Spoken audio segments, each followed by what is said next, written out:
बिस्मिल्लाहिर्रहमानिर्रहीम। मेरा नाम कलीम शहजाद है और आप हमारा यूट्यूब चैनल मिक्स एकेडमी को देख रहे हैं। हमारा टॉपिक स्टैटिस्टिक है।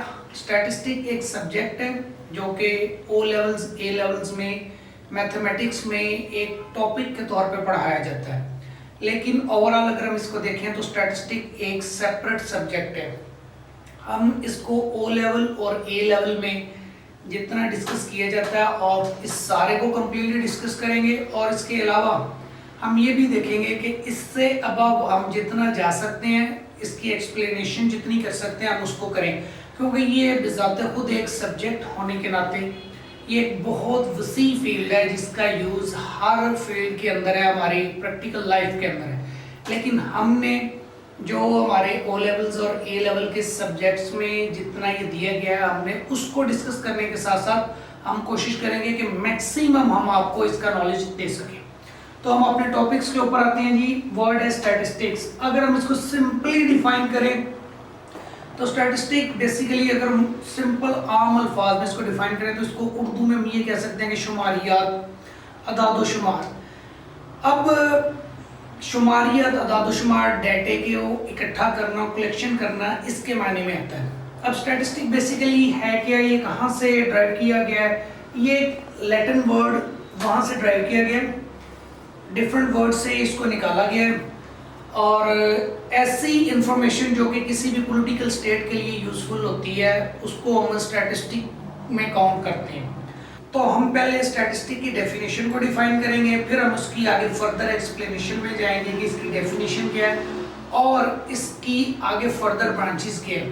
तो मैं साथ साथ आपको डिफाइन भी करता रहूँगा और साथ साथ एक्सप्लेनेशन भी होगी, हमारी राइटिंग के साथ, लिखने के साथ साथ एक्सप्लेनेशन भी होगी। अब हम चलते हैं स्टैटिस्टिक के ऊपर। तो वो कहते हैं statistic is concerned with scientific method.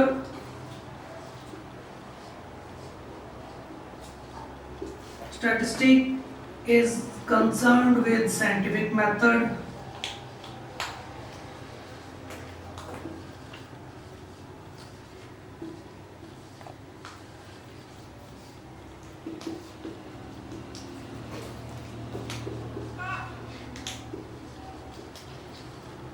that collecting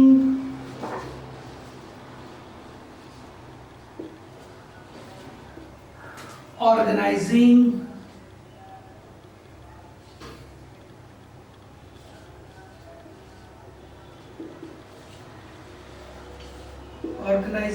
analyzing,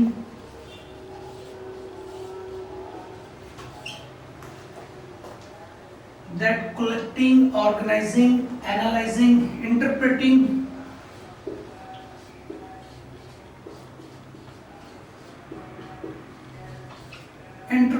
the data in order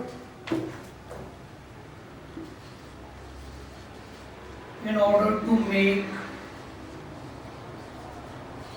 some effective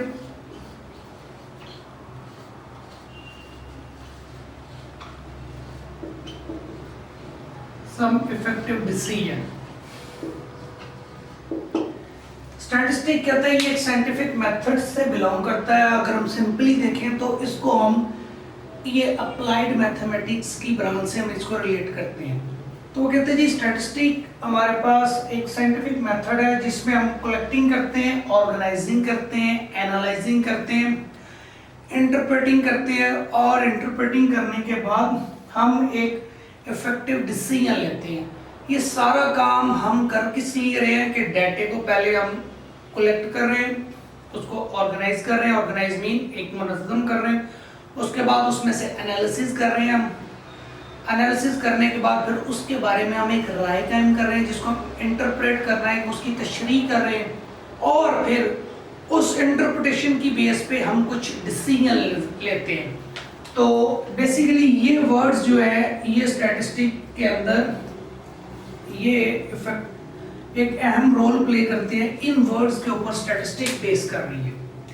तो ये इसकी कंप्लीट कम्प्रीहेंसिव डेफिनेशन है। बहुत सारे राइटर्स ने इसको अपने अल्फाज में, अपने वर्ड्स में लिखा हुआ है। तो हमने इसको एक कंप्लीट और कम्प्रीहेंसिव डेफिनेशन के तौर पे आपको एक्सप्लेन किया। अब हम आगे चलते हैं कि स्टैटिस्टिक कितनी टाइप्स की है, और ये जो वर्ड्स हमने यूज किए हैं ये वर्ड्स बेसिकली वहाँ पर इस टाइप्स के अंदर वहाँ पर यूज होते हैं कि इनका आगे फर्दर यूजेज क्या है। अगर हम चलते हैं जी इनके यूजेज के ऊपर, तो सिंपली हम इसको देखते हैं कि स्टैटिस्टिक की जो टाइप्स हैं हमारे पास, उसको हम डिस्कस करते हैं जी आज। स्टैटिस्टिक की टाइप्स कितनी है और फिर ये यूजेज वहाँ पे कहाँ पर होता है। अब number of first of all हमारे पास अगर हम इसकी टाइप्स पर आए तो ये टाइप्स ऑफ स्टैटिस्टिक्स,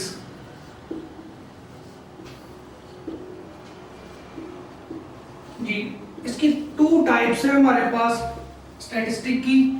एक डिस्क्रिप्टिव मेथड इसमें यूज होता है,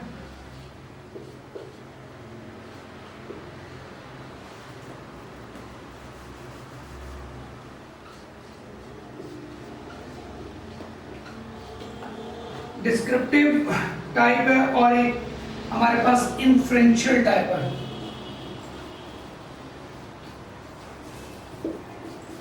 दो तरह के मेथड इसकी टाइप्स में यूज हम करते हैं, डिस्क्रिप्टिव और इन्फ्रेंशियल। अब हमारे पास डिस्क्रिप्टिव के अंदर क्या होता है, हम इसमें कलेक्शन करते हैं, जो हमने इसकी डेफिनेशन में पढ़ा, collecting, organising, analysing the data. हम इसके अंदर क्या करते हैं जी, जो हमने इसमें हमारे पास होती है कलेक्शन, कलेक्टिंग, ऑर्गेनाइजिंग, ये हम इसको समराइजिंग भी कह सकते हैं जी।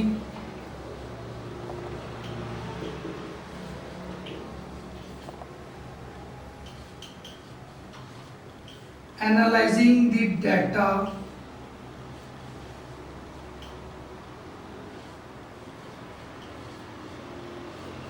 From population. ठीक हो गया,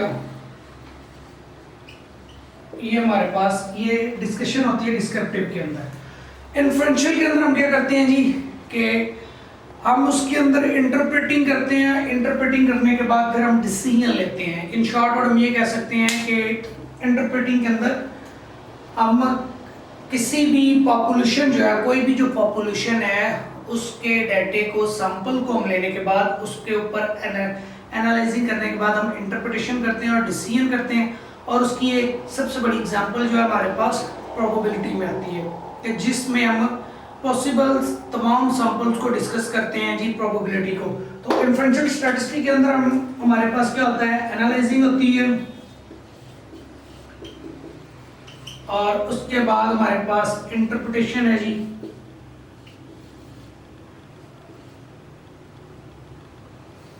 इंटरप्रेटिंग द डाटा, और उसके बाद हमारे पास आ जाता है interpreting the data in order to make decision, और हम इसमें डिसीजन लेते हैं।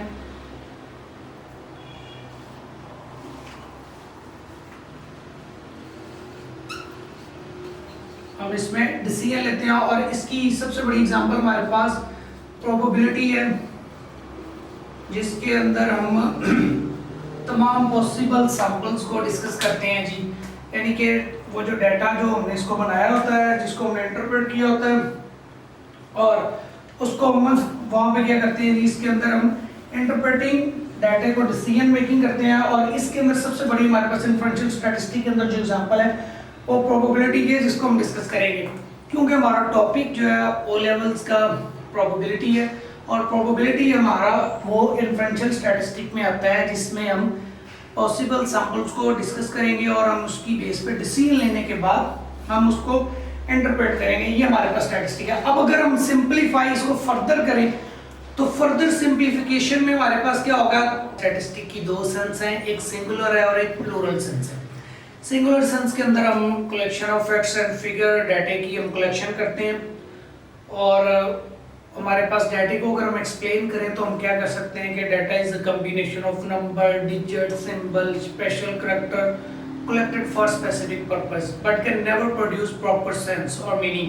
ये सिंगुलर में आता है कि इसमें रॉ फैक्ट्स एंड फिगर वो तमाम अदाद शुमार डिफरेंट फॉर्म्स में, capital letters, small letters, numbers, digits, special character की फॉर्म में कलेक्ट होते हैं और वो कोई प्रॉपर सेंस और मीनिंग क्रिएट नहीं करते, उसमें सारी की सारी कलेक्शन होती है, वो सिंगुलर सेंस कहलाती है हमारे पास स्टैटिस्टिक की। इसी तरह अगर हम प्लूरल सेंस में आए तो वही डाटा जो कि प्रोसीड फॉर्म होती है, उस डाटे को प्रोसेसिंग करने के बाद हम उसको एक यूजफुल फॉर्म के अंदर एक कंप्लीट सेंस में कन्वर्ट करते हैं, जिसको हम इंफॉर्मेशन बोलते हैं। और वो इंफॉर्मेशन प्लूरल सेंस में आती है कि वो एक सॉलिड आंसर देती है।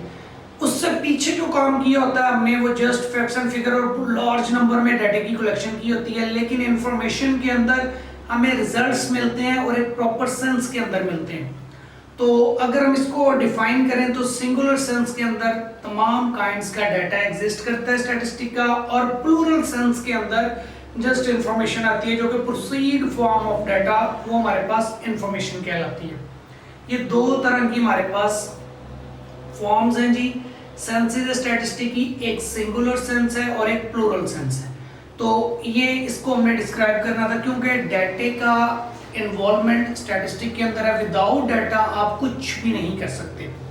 तो डाटे की कलेक्शन, तमाम काइंड्स का डाटा, वो हमारे पास सिंगुलर सेंस में आएगा, और इसका रिजल्ट और एक प्रोसीड फॉर्म और एक सिंप्लीफाई हुआ डाटा जिसको इजीली प्रोसेसिंग किया हुआ, वो हमारे पास प्लूरल सेंस में आएगा, उसको हम इंफॉर्मेशन बोलेंगे।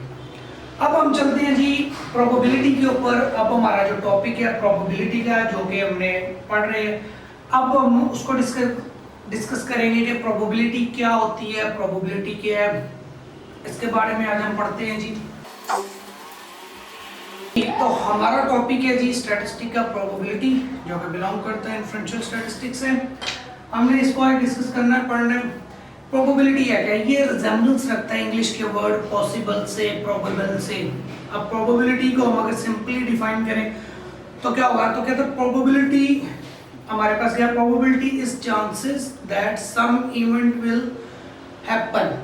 प्रोबेबिलिटी क्या है, ये चांस है, सिंपली चांसेस है, पॉसिबल है कि मुमकिन है कि ये इवेंट आ सकता है।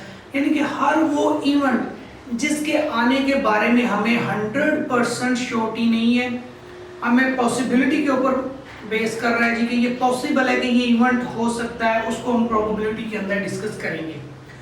Probability is the possible chances that some event will happen. Probability के पॉसिबल चांसेस है कि कुछ इवेंट जो हमारे पास हैपन होंगे।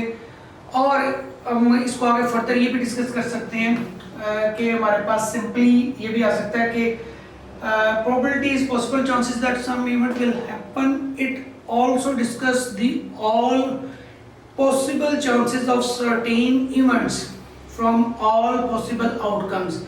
इस और हम इसको ये भी कह सकते हैं कि it is the ratio of number of some certain event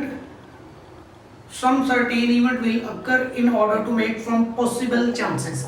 Simply word कि ये एक रेशियो होती है कि जिसमें से सम सर्टेन इवेंट्स इंकर हो सकते हैं, उसके तमाम पॉसिबल चांसेस में से, उसको हम प्रोबेबिलिटी बोलते हैं।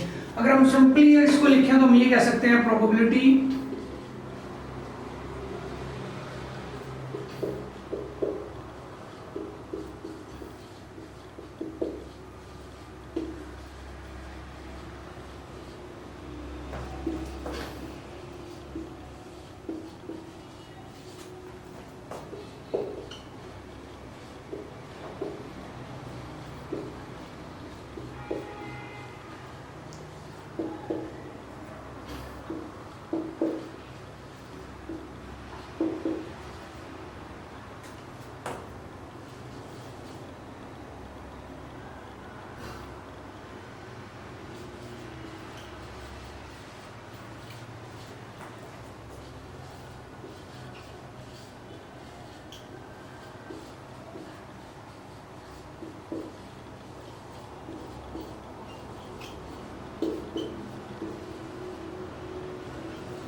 इसमें वो कह रहे हैं कि हमारे पास कि इसमें रेशो होती है नंबर ऑफ सर्टेन इवेंट्स की, और जो कि पॉसिबल इवेंट्स में से इंकर होते हैं। अगर हम सिंपली फॉर्मूले के ऊपर एक्सप्लेन करें प्रोबेबिलिटी को, तो हमारे पास इसका फॉर्मूला ये लिखा जा सकता है P of m over n। In short word अगर हम इसको लिखें तो m ओवर n हम इसको कह सकते हैं। यहाँ आपकी बुक्स के अंदर जो लिखा है m किसको रिप्रेजेंट करता है, नंबर ऑफ फेवरेबल आउटकम्स, और n किसको रिप्रेजेंट करता है, total number of outcomes, total number of.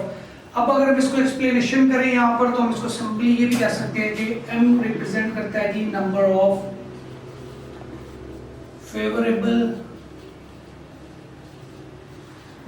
Favourable outcomes, और हमारे पास n total number of outcomes को रिप्रेजेंट करता है जी, टोटल नंबर ऑफ आउटकम्स को रिप्रेजेंट करता है। आपकी बुक के अंदर m की जगह पे उसने वर्ड k यूज किया हुआ है, और यहाँ पर समटाइम m यूज कर रहा है। बुक के अंदर m यूज किया और k यूज किया हुआ है। हम इसको फेवरेबल आउटकम्स लिखेंगे और नंबर ऑफ आउटकम्स। इसका फॉर्मूला हमारे पास क्या जाएगा, m ओवर n। यानी कि ये वो रेशियो है जिसमें कुछ सर्टेन इवेंट अक्कर होंगे और पॉसिबल आउटकम्स में से। अब आउटकम्स हमारे पास क्या होगी, कुछ इवेंट्स होंगे, और इसके अंदर हम एक चीज को रिप्रेजेंट करते हैं जी, सैंपल स्पेस को। अब सैंपल स्पेस क्या होती है उसको हम डिस्कस कर लेते हैं। उसको रिप्रेजेंट हम S से करते हैं, it is represented by S, sample space that will show all possible outcomes of probability experiment, that event will be occur from all favorable outcomes। कि वो sample space, वो तमाम possible outcomes जो कि एक favorable, वो possible events occur होते हैं एक favorable outcomes में से, तमाम favorable outcomes में से कुछ events occur होते हैं, उसको हम sample space बोल सकते हैं। तो probability मेजर करती है जी m over n, favourable outcomes और divided by total number of outcomes. तो इसी से रिलेटेड हम सैंपल स्पेस को डिस्कस करते हैं, जो कि हम बनाते हैं, क्योंकि इसमें कोई भी इवेंट जब इंकर होगा उसकी सैंपल स्पेस बनेगी। कोई भी इवेंट जो इंकर होगा उसकी हम सैंपल स्पेस बनाएंगे।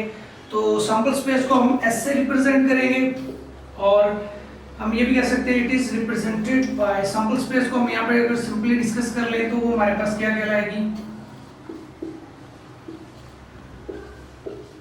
जो कि प्रोबेबिलिटी में आएगी। जब हमने प्रोबेबिलिटी को मेजर करना, उसके लिए सबसे पहले किसी भी इवेंट की हमें सैंपल स्पेस ड्रॉ करनी पड़ेगी।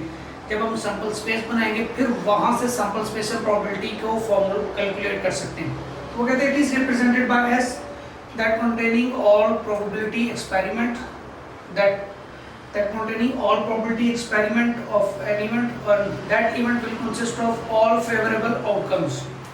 हम कर सकते हैं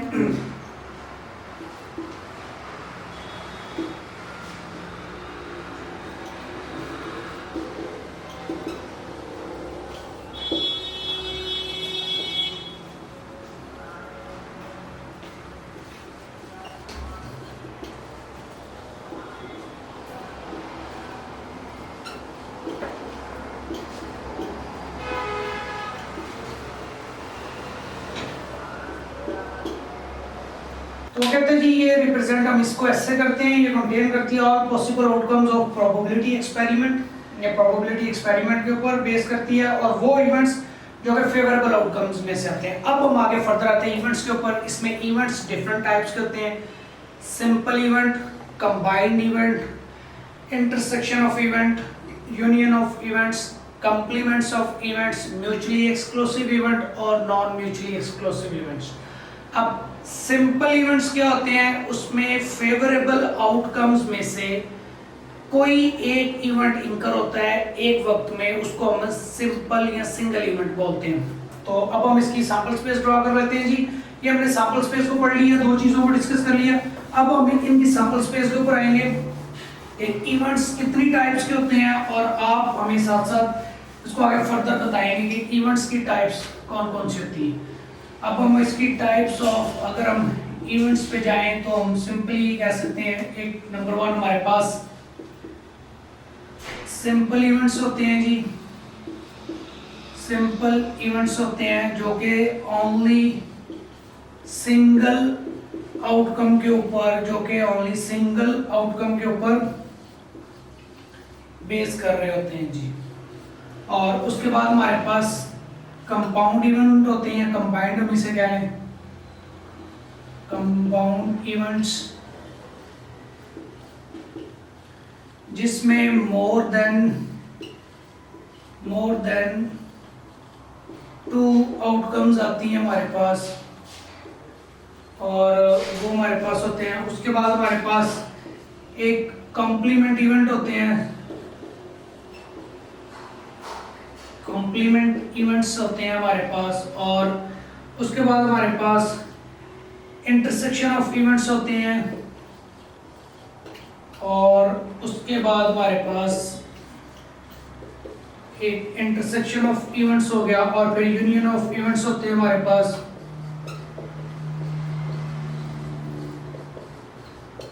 और एक्सक्लूसिव, म्यूचुअली एक्सक्लूसिव और नॉन म्यूचुअली एक्सक्लूसिव इवेंट्स होते हैं।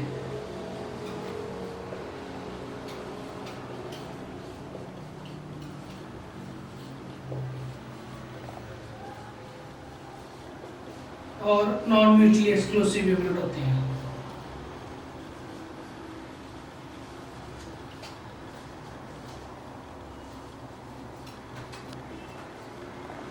ये होते हैं।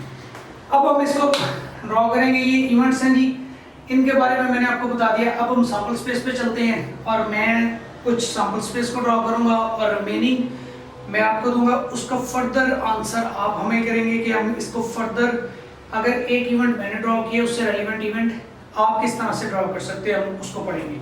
ये हमारे पास इवेंट्स होते हैं जो कि हम इसको डिस्कस करेंगे सैंपल स्पेस के अंदर, कि पॉसिबल जो भी सैंपल स्पेस है उसमें ये इवेंट इंकर हो सकते हैं। उसके बाद हमारे पास first of all single events हैं जी। सपोज मैं कहता हूँ जी कि अगर मेरे पास, अगर हम डाई को डिस्कस करें, अब इसमें कौन कौन से इवेंट्स जिसकी पॉसिबिलिटीज अवेलेबल है हमारे पास। सपोज मैं कहता हूँ जी कि एक डाई, जिसको हम सिंपली वर्ड में देखिए घरों में लूडो खेली जाती है, लूडो का दाने को बोलते हैं हम डाई। अगर सिंगल डाई है तो उसके ऊपर मैक्सिमम इवेंट्स क्या हो सकते हैं जी, तो उसमें नंबर होता है 1 2 3 4 5 6। ठीक हो गया।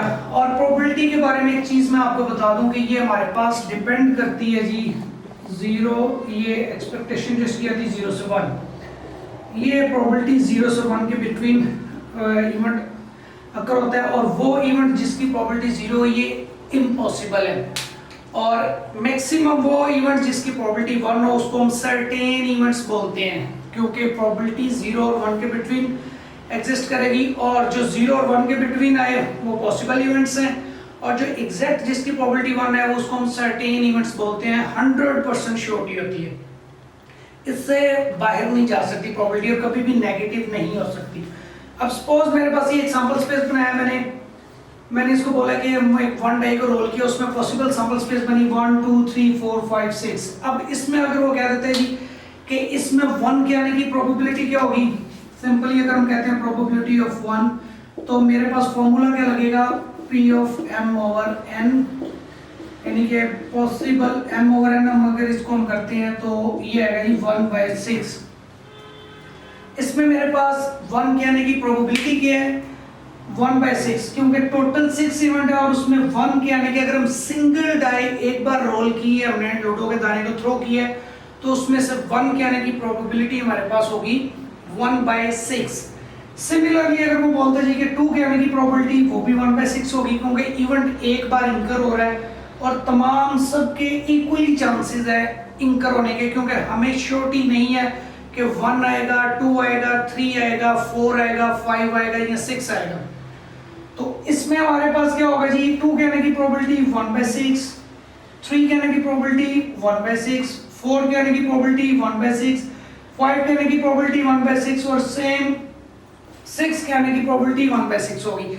इसको हम इक्वली लाइकली इवेंट भी बोलते हैं, कि वो ऐसे इवेंट जिसमें तमाम इवेंट के आने की प्रोबेबिलिटी इक्वल होती है, उसको हम इक्वली लाइकली इवेंट भी बोलते हैं। अब आप हमें इसके ऊपर ये गेस करेंगे कि हमारे पास नंबर ऑफ वीक 7 होते हैं, 7 डेज होते हैं, एक वीक के अंदर 7 डेज होते हैं, तो उसमें आपने ये बताना है, अगर वो क्वेश्चन में ये दे देता है जी कि उसमें मंडे वाले दिन रेन होने की प्रोबेबिलिटी क्या होगी, तो आप कैलकुलेट करेंगे। अगर हम कहते हैं जी सपोज बोलते हैं जी कि 7 number of days in a week, and now you can calculate and 1 day और रेनिंग ऑफ प्रोबेबिलिटी। तो अब आप इसको किस तरीके से कैलकुलेट करेंगे? आप उसको कैलकुलेट करेंगे, अगर वो कह देते हैं जी कि मंडे को रेनिंग की प्रोबेबिलिटी, तो वो क्या होगी वो आप बताएंगे। ट्यूसडे को होने की प्रोबेबिलिटी वो आप डिस्कस करेंगे, वो इसको आप इसका आंसर आप देंगे। वेडनेसडे को प्रोबेबिलिटी क्या होगी रेन होने की, उसके बाद थर्सडे की, फ्राइडे की, सैटरडे की, संडे की। तो ये एक सिंगल इवेंट है, उसको हमने उसका अपने आंसर देना है। उसके बाद इसी तरह हमारे पास कंपाउंड्स, इसको अगर हम फर्दर करें हमारे पास सिंपली, अब इक्वली लाइकली इवेंट के अलावा हम सिंपल कह सकते हैं जी, सपोज हमारे पास नंबर्स दिया हुआ, उसने बोला जी कि 1 से लेकर हमारे पास सपोज ये 10 तक नंबर्स है, तो उसने बोला है जी कि आपने इसमें से प्रोबेबिलिटी फाइंड करनी है इवन नंबर्स की। अब इवन नंबर्स हमारे पास इसमें से कौन से हो गए 1 से लेकर 10 तक, इसमें हो गए 2, 4, 6 और उसके बाद हमारे पास आ जाएगा जी 8 और 10, 1, 2, 3, 4, 5। तो इसमें हमारे पास इवन नंबर्स की प्रोबेबिलिटी अगर वो बोल देता है कि प्रोबेबिलिटी आपने फाइंड करनी है ऑफ इवन नंबर्स, तो हम इसकी प्रोबेबिलिटी किस तरह से फाइंड करेंगे? सिंपली हम कर सकते हैं जी, probability of m over n हमारे पास आएगा। तो इवन नंबर्स की प्रोबेबिलिटी हम इसका पहले सैंपल स्पेस बना लेंगे, क्या हो सकता है 2, 4, 6, 8 और 10। तो ये हमारे पास आएगा 5/10। 5 फेवरेबल आउटकम्स हैं और 10 टोटल नंबर ऑफ आउटकम्स, और इसकी प्रोबेबिलिटी 1/2 आएगी। फर्दर अगर हम इसको सिंपलीफाई करेंगे 1/2। इसी तरह हम इसमें से ओड नंबर की प्रोबेबिलिटी आप कैलकुलेट करेंगे कि हमने 1 से लेकर 10 तक नंबर्स हैं, इसमें से ओड नंबर की प्रोबेबिलिटी आपने कैलकुलेट करनी है। और उसको कैलकुलेट करने से पहले आप ओड नंबर की सैंपल स्पेस को ड्रॉ करेंगे। जैसे मैंने इवन नंबर की सैंपल स्पेस को ड्रॉ की है, आप ओड नंबर की सैंपल स्पेस को ड्रॉ करेंगे। ये हमारे पास सिंगल इवेंट है जो कि सिंपली इनकर होता है जी हमारे पास। इसी तरह अगर हम चले, हमारे पास कंपाउंड इवेंट्स भी होते हैं जी, जो कि मोर देन 2 इवेंट्स की कॉम्बिनेशन से बनते हैं, उसको हम कंपाउंड इवेंट्स बनते हैं के बोलते हैं जी। स्पेशली अगर हम आए जी, इसी तरह इससे रिलेटेड एक और क्वेश्चन है जी हमारे पास, सिंगल इवेंट में हम कहते हैं जी हमारे पास एक सिंगल कॉइन है। जब हम एक सिंगल कॉइन को टॉस करते हैं, when we toss any single coin, उसके 2 फेसेस होते हैं, हेड और टेल। नंबर 1 फेस हमारे पास हेड होता है, नंबर 2 टेल होता है। और इसी तरह अगर वो कहते हैं जी कि इसकी प्रोबेबिलिटी हेड की निकालिए और टेल की निकालिए, तो हम उसको भी कैलकुलेट कर सकते हैं। अब आप उसमें सिंपली वो कहते हैं कि अगर हम एक सिंगल कॉइन को टॉस कर रहे हैं तो उसमें 2 इवेंट्स आएंगे, उसकी सैंपल स्पेस बनेगी हेड और टेल। उसमें प्रोबेबिलिटी ऑफ अगर हमने हेड फाइंड करनी है तो हमारे पास आएगा 1/2। हेड इसमें से एक है, टोटल 2 इवेंट्स है 1/2। और प्रोबेबिलिटी अगर वो टेल बोल रहे हैं जी, तो उसकी भी प्रोबेबिलिटी क्या होगी 1/2 होगी। अगर हम इन दोनों इवेंट्स को ऐड करें तो हमारे पास टोटल प्रोबेबिलिटी 1 आ जाती है। तो मैंने आपको बोला है कि मैक्सिमम प्रोबेबिलिटी 1 होगी, इससे बाहर प्रोबेबिलिटी नहीं जाएगी। अगर हम इन दोनों को ऐड करें, ये प्रोबेबिलिटी हम फ्रैक्शन में लेके जाएं तो 0.5 बनती है, इसको हम लेके जाएं तो ये 0.5 बनती है। इन दोनों को अगर हम ऐड करें तो हमारे पास 1 आ जाता है। ये भी एक सिंगल इवेंट था हमारे पास, जो कि एक सिंगल कॉइन हमने उसको टॉस किया। अब इसी तरह कंपाउंड इवेंट है, अगर हम डबल कॉइन को टॉस करते हैं या हम डबल डाई को टॉस करते हैं, तो उसमें पॉसिबल इवेंट्स क्या होंगे, उसकी हम सैंपल स्पेस को ड्रॉ करते हैं।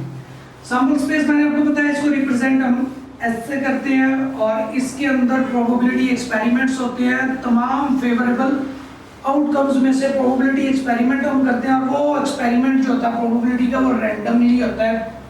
क्योंकि इस तरह भी हो सकता है, सपोज अगर हम 10 टाइम कॉइन को हमने टास्क किया तो हो सकता है जी कि वो 10 टाइम में से सपोज 7 टाइम हेड आ जाए और 3 टाइम्स टेल आ जाए।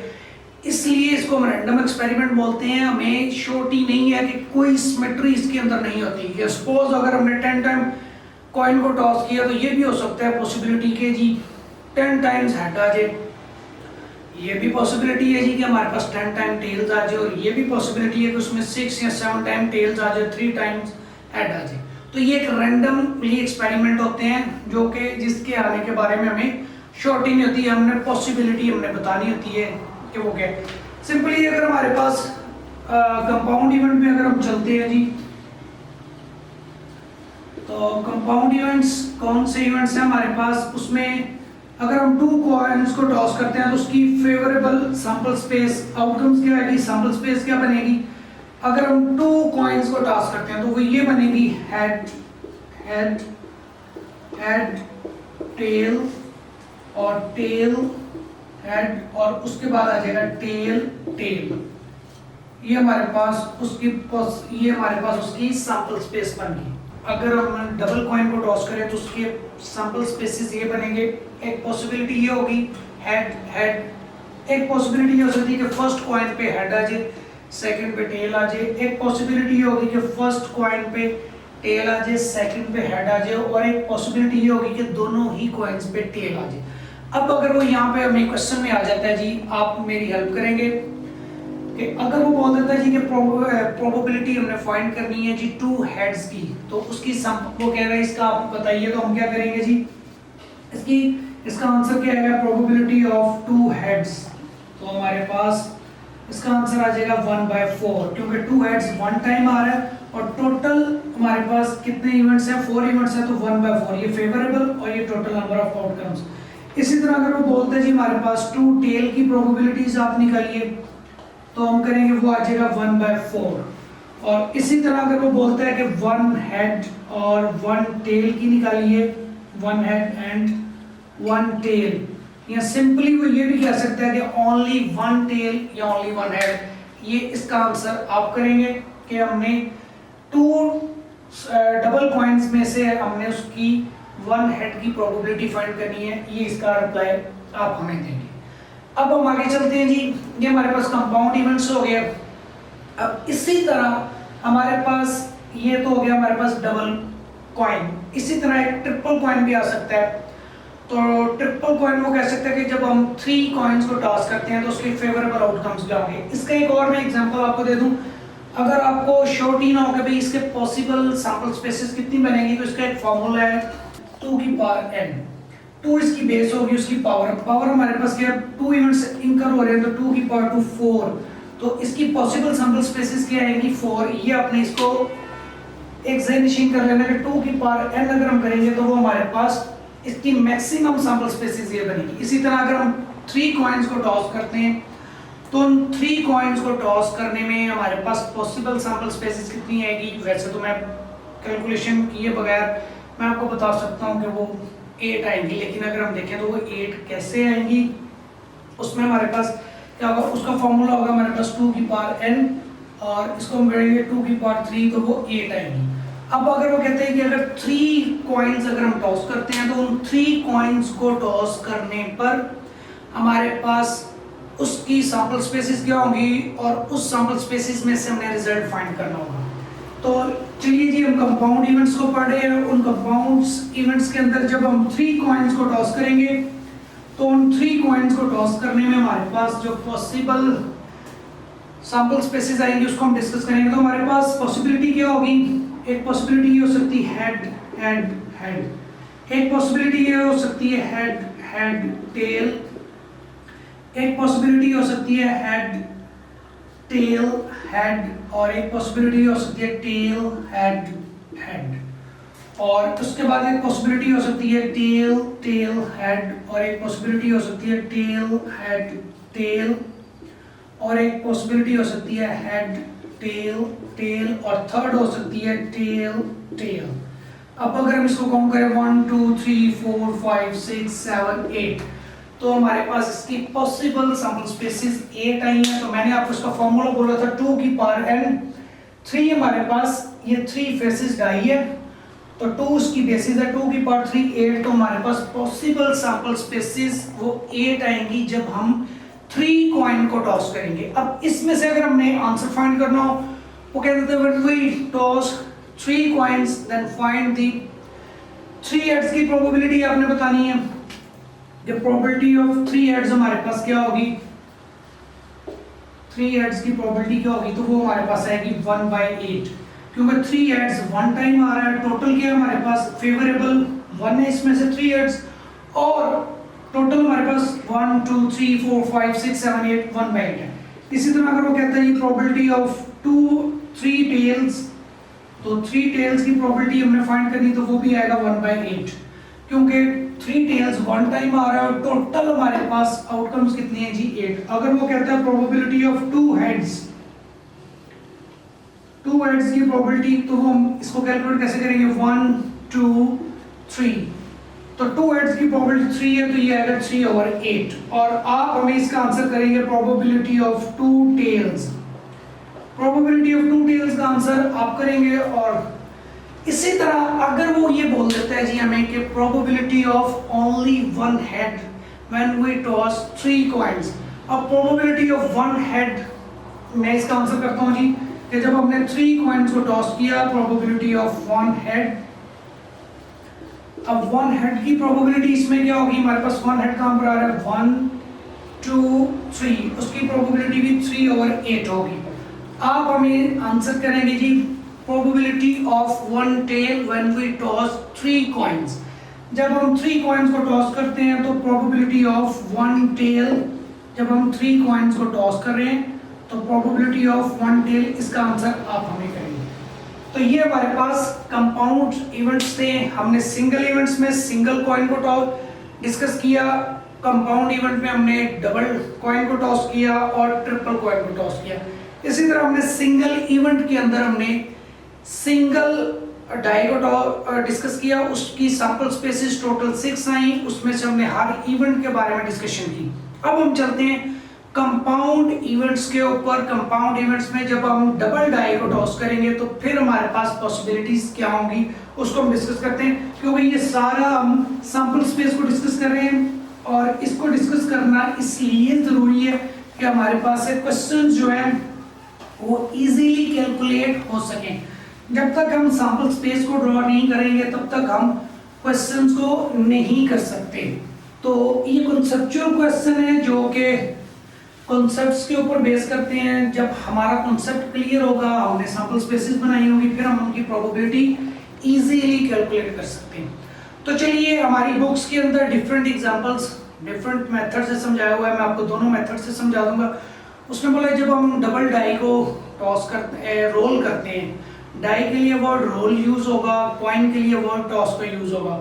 सिंगल डाई को हमने रोल किया, उसमें हमारे पास जो इवेंट्स थे 1 2 3 4 5 6, उनकी हमने प्रोबेबिलिटी को डिस्कस किया था कि 1 के आने की प्रोबेबिलिटी 1/6, 2 के आने की प्रोबेबिलिटी 1/6, 3 के आने की probability 1/6, up to so on. इसी तरह 6 के आने की प्रोबेबिलिटी भी 1/6 है। अब अगर हम डबल डाई को रोल करें तो उसकी हम सैंपल स्पेसेस ड्रॉ करेंगे और सैंपल स्पेसेस ड्रॉ करने के बाद फिर हम उसमें से प्रोबेबिलिटी को फाइंड करेंगे कि प्रोबेबिलिटी किस तरह से फाइंड की जाती है। अब हमारे पास उसमें से, अब आप फर्स्ट ऑफ ऑल ये देखिए कि हमारे पास उसका मैक्सिमम, मैंने एक फॉर्मूला आपको बोला हुआ है जी कि n की पावर स्क्वायर। अब हमारे पास n की पावर स्क्वायर में अगर हम आते हैं तो उसमें 6 फेसेस हैं, तो 2 ये आएगा 36। उसमें पॉसिबल हमारे पास जो सैंपल स्पेसेस होंगी वो 36 बनेगी। अब वो कैसे बनेगी, जो बुक पे दिया हुआ मेथड मैं उसको भी फॉलो करूंगा और जो मेरे अपना कॉन्सेप्चुअल है जिसको मैंने ड्राइव किया हुआ है मैं उसको भी करूंगा। कि हम बेसिकली पढ़ेंगे डायग्राम्स के पॉइंट ऑफ व्यू से, जिससे स्टूडेंट्स को समझने में आसानी हो जाए। अब देखिए, अगर हमारे पास जी, अगर हम डाई को रोल करते हैं तो ये हम इस तरह बना लेते हैं। यहाँ पे मेरे पास फर्स्ट डाई आ गई और यहाँ पर मेरे पास सेकेंड डाई आ गई। अब इस पे इवेंट्स क्या आ सकते हैं, यहाँ पे हम प्लस करेंगे। अब फर्स्ट डाई पे मेरे पास क्या नंबर आ सकते हैं, 1 2 3 4 5 और 6 हो गया। एक 1 डाई के ऊपर यही इवेंट्स आ सकते हैं और सेकेंड डाई के ऊपर भी सिमिलरली यही इवेंट्स आ सकते हैं। 1 2 3 4 5 और यहाँ पर हमारे पास हो गया 6। ये इवेंट्स आ सकते हैं। अब आप मुझे ये बताइए, कॉमन सेंस की बात है, इसमें जब हम डबल डाई को रोल करेंगे तो डबल डाई को रोल करते वक्त हमारे पास मिनिमम नंबर्स 2 होगा और मैक्सिमम नंबर 12 होगा। मिनिमम नंबर 2 होगा और मैक्सिमम नंबर हमारे पास 12 होगा। वो किस पॉइंट ऑफ व्यू से, क्योंकि 1 तो आ नहीं सकता। जब दो डाई को इकट्ठा रोल किया जाएगा तो उसके अंदर हमारे पास एक डाई के ऊपर 1 आएगा, सेकंड डाई पे भी 1 आएगा, तो उन दोनों को कंबाइन करेंगे तो हमारे पास 2 बचेगा। और मैक्सिमम नंबर हमारे पास क्या आ सकता है, 12। वो कैसे कि एक डाई के ऊपर हमारे पास 6 आएगा और सेकंड डाई के ऊपर भी हमारे पास 6 आएगा, उसको हम ऐड करेंगे तो मैक्सिमम 12। तो इसमें पॉसिबिलिटीज जो हमारे पास होंगी 2, 3, 4, 5, 6 अप टू सो ऑन, ये चलते चलते हमारे पास ये 12 तक आएंगी। ये नंबर्स हमारे पास आ सकते हैं इसके ऊपर। तो हम इसकी पॉसिबल सैंपल स्पेस को हम ड्रॉ करेंगे कि हमारे पास 2 किस तरह आ सकता है। अगर हम इन दोनों को मैं ऐड करूं 1 बाय 1 तो ये मेरे पास 2 होगा, तो ये मेरे पास, इसको मैं ऐसे भी लिख सकता हूं 1 और 1। इन दोनों को मैं ऐड करूं मेरे पास 3 होगा और इसकी सैंपल स्पेस क्या आएगी 1, 2। और सिमिलरली 2, 1 भी आ सकती है। पॉसिबल ये है ना कि फर्स्ट डाई के ऊपर 1 आ जाए, सेकंड डाई पे 2 आ जाए, या ये भी पॉसिबिलिटी है कि फर्स्ट डाई पे 2 आ जाए, सेकंड डाई पे 1 आ जाए। इसी तरह हमारे पास 4 की सैंपल स्पेस, इन दोनों को मैं ऐड करूंगा तो ये 4 आएगा और 4 आने के पॉसिबल चांसेस क्या है 1, 3 और 3, 1। ये भी पॉसिबिलिटी है 1, 3 आ जाए या 3, 1 आ जाए। और इसके बाद 5, अब इन दोनों को मैं ऐड कर रहा हूं तो 5, और इसमें मेरे पास क्या पॉसिबिलिटी है 1, 4 और 4, 1 आ जाए हमारे पास।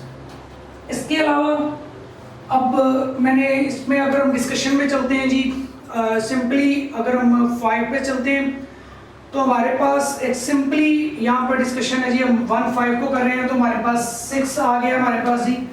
1, 5 को किया तो ये मेरे पास 6 आ गया, और इसमें पॉसिबिलिटी क्या हो सकती है 1, 5 और 5, 1। इसी तरह हम इन दोनों को ऐड अगर हम कर रहे हैं तो रिजल्ट हमारे पास 7 आ रहा है, तो 7 की प्रोबेबिलिटी क्या हो सकती है 1, 6 और 6, 1 ये हो सकती है। अब इसी तरह मैं यहाँ से आऊँगा 1, 2 पे, 3 की प्रोबेबिलिटी, इन दोनों को अगर मैं ऐड करूँगा 3 तो इसकी पॉसिबिलिटी क्या बन सकती है हमारे पास 1, 2 और 2, 1। इसी तरह इन दोनों को मैं ऐड करूँगा तो मेरे पास प्रोबेबिलिटी 4 आ सकती है। इसका इवेंट क्या होगा 2, 2, ये रिपीटेड नहीं होगा, किसी एक पे 2, 2 हो सकता है। इन दोनों को मैं ऐड करूंगा 2, 3, इसकी प्रोबेबिलिटी मेरे पास 5 आ गई। इसका पॉसिबल इवेंट मेरे पास क्या हो सकता है 2, 3 और 3, 2। और इन दोनों को अगर मैंने ऐड किया 4, 2 को, यहाँ पर 6 आ गया, और इसकी पॉसिबिलिटी मेरे पास क्या हो सकती है जी 4, 2 और 2, 4। और मैंने इन दोनों को ऐड किया तो 7 आ गया, और इसकी पॉसिबिलिटी क्या हो सकती है 5, 2 और 2, 5। इसी तरह मैंने सिंपली इन दोनों को ऐड किया 6 और 8, इसकी पॉसिबिलिटी 8 आएगा इवेंट, और ये क्या हो सकती है 6, 2 और 2, 6। ये हमारे पास हो गया। अब हम चलते हैं जी 1, 3, ये भी एक पॉसिबिलिटी है, इसको मैं ऐड करूं तो 4 है। 4 किस तरह आ सकता है 1, 3 और 3, 1 से। और इसी तरह मैंने 2, 3 को ऐड किया, मेरे पास 5 आ गया, और ये मेरे पास कैसे आ सकता है जी 2, 3 और 3, 2। और इन दोनों को मैंने ऐड किया 3, 3 को, तो ये मेरे पास 6 आ गया, और ये मेरे पास क्या आ सकता है 3, 3। और 4 और मैं 4 और 3 को ऐड करता हूँ 7, तो इसमें मेरे पास क्या आ सकता है पॉसिबल इवेंट 4, 3 और 3, 4, ये पॉसिबल, ये इसकी मेरे पास सैंपल स्पेस बन सकती है। और 5, 3 को ऐड किया 8, और इसमें क्या आ सकता है 5, 3 और 3, 5। फर्स्ट कॉइन पे, फर्स्ट डाई पे ये आ जाए, सेकंड डाई पे ये आ सकता है, फर्स्ट डाई पे 3 आ जाए, और सेकंड डाई पे हमारे पास 5 आ जाए, तो ये हो सकता है। अब इसी तरह 9 है, तो 9 में पॉसिबिलिटी क्या हो सकती है 6, 3 और 3, 6। अब हम आगे चलते हैं जी 5 के ऊपर 1, 4 पे ये आ सकती है 1, 4, 4, 1। और इसके बाद हमारे पास 6 पे ये आ सकती है जी 2, 4, 4, 2। और इसी तरह हमारे पास 7 पे आ सकती है 3, 4 और 4, 3। और इसी तरह हमारे पास 8 पे आ सकती है जी 4, 4। और इसी तरह यहाँ पे 9 पे हमारे पास क्या आ सकती है 5, 4 और 4, 5। ये इवेंट्स हैं। 10 के ऊपर हमारे पास क्या आ सकता है जी 6, 4 और 4, 6। ये हमारे पास इवेंट्स आ सकते हैं। अब 6 के ऊपर क्या आ सकते हैं जी, 1 5 और 5 1, और सिंप्लीफाई अगर हम 7 पे जाएं तो ये आ सकता है 2 5 और 5 2, और इसी तरह हम 8 पर अगर हम जाएं तो 8 पे हमारे पास क्या आ सकता है 3 5 और 5 3।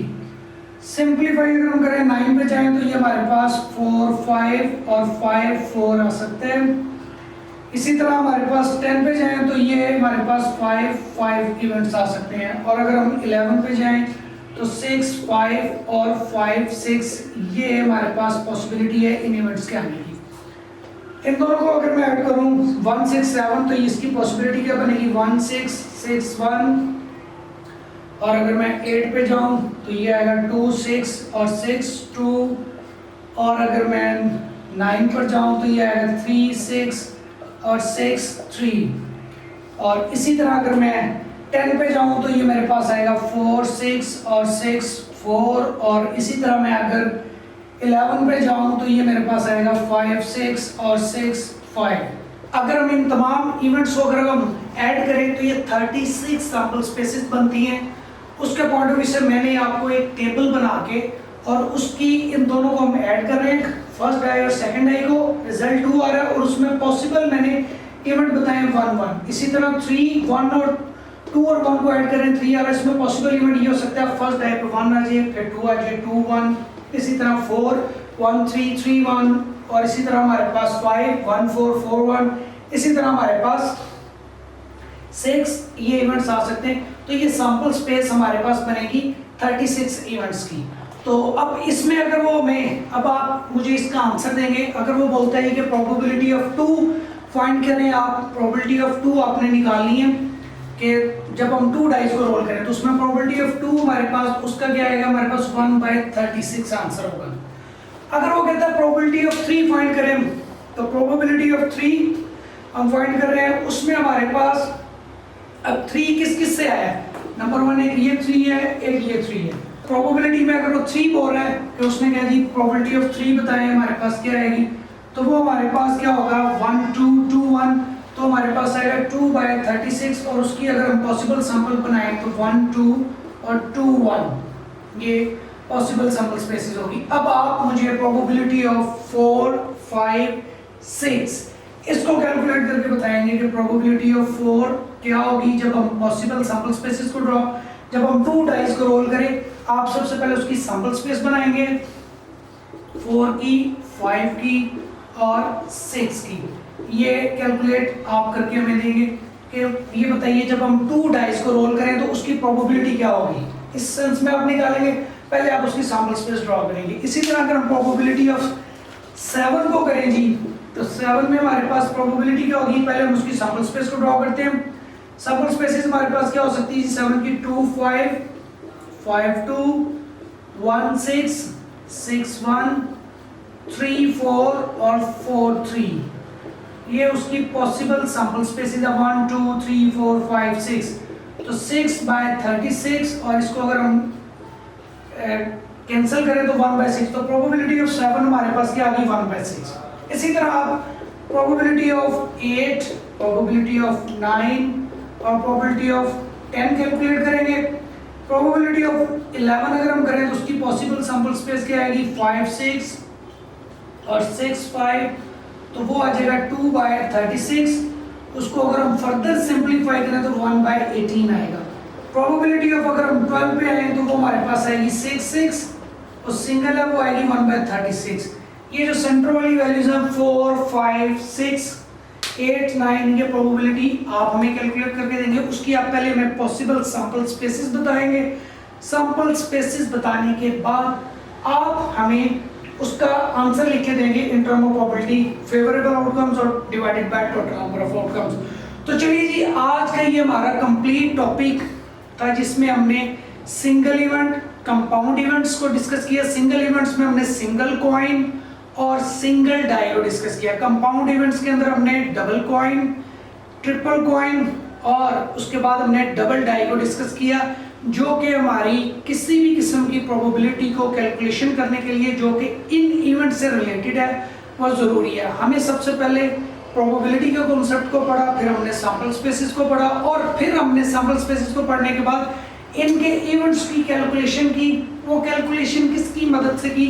हमने सैंपल स्पेसिस की मदद से की। जब हमने सैंपल स्पेसिस को निकाल लिया, फिर हमने इनकी प्रोबेबिलिटी के आंसर को निकाल लिया। तो शुरू में हमने यही बोला था कि ये डिपेंड करती है चांसेस के ऊपर, और ये रेशियो है जिसमें फेवरेबल आउटकम्स आती हैं divided by total number of outcomes होती हैं, और वो पॉसिबल इवेंट्स में से निकाली जाती हैं। तो ये हमारे पास आज का हमारा टॉपिक ये था। हम नेक्स्ट टॉपिक में इससे आगे फर्दर क्वेश्चंस की तरफ मूव करेंगे जो कि हमारी बुक्स के अंदर दिए हुए हैं। ये बताना, ये कॉन्सेप्ट देना बहुत ज़रूरी था, आपकी पार्टिसिपेशन बहुत ज़रूरी थी। अब इनमें से जो क्वेश्चंस मैंने आप पे छोड़े उनका रिप्लाई आप हमें देंगे। उसके बाद फर्दर हम इनके क्वेश्चंस के ऊपर चलेंगे, हम इनके क्वेश्चंस को स्टार्ट करेंगे। तमाम स्टूडेंट्स ने, फ्रेंड्स ने हमारे चैनल को सब्सक्राइब करना है और हमारी वीडियोस को ज़्यादा से ज़्यादा पर्सन्स के साथ शेयर करना है और बेल आइकन को प्रेस करना है ताकि हमारी नेक्स्ट आने वाली वीडियोस, उसके नोटिफिकेशंस तमाम स्टूडेंट्स को पहुंच सके और आप हमारी फर्दर तमाम वीडियोस को देख सकें जिसके ऊपर हमने इस पूरे मैथमेटिक्स को कंप्लीट करना है और स्टैटिस्टिक के टॉपिक्स को हमने कंप्लीट करना है। तमाम दोस्तों से ये रिक्वेस्ट है कि हमारे चैनल को सब्सक्राइब कीजिए, हमारे बेल आइकन को प्रेस कीजिए और हमारे आने वाले नोटिफिकेशन को देखिए। इसके बाद आपसे नई वीडियोस के साथ मिलेंगे और हम उम्मीद करते हैं कि आपको हमारी इन चीज़ों को अच्छी इजीली आपने अंडरस्टैंड कर लिया होगा। तो आप हमारी नेक्स्ट वीडियो का इंतज़ार कीजिए। इंशाल्लाह हम नई वीडियोस के साथ आपके साथ हाजिर होंगे। अल्लाह हाफिज़, बाय बाय।